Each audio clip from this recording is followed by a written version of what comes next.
విత్తనం మొలకెత్తడానికి ఏమేమి అవసరమో వాటిని ఒక చిన్న గేయం ద్వారా మనం అభినయిస్తూ యాక్షన్ చేస్తూ మనము నేర్చుకుందామా? ఓకే. చిన్న విత్తనం భూమి లోపల నిదురపోయెను. గాలి వచ్చెను దాన్ని లేపెను.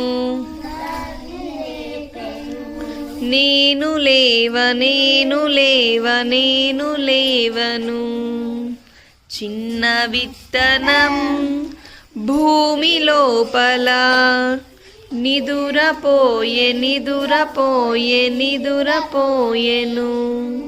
ఎండ వచ్చెను దాన్ని లేపెను.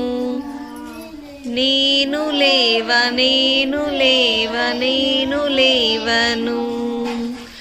చిన్న విత్తనం భూమి లోపల నిదురపోయెను. వాన వచ్చెను దాన్ని లేపెను. నేను లేస్తాను. ఈ విధంగా విత్తనం అనేది మొలకెత్తుతుంది.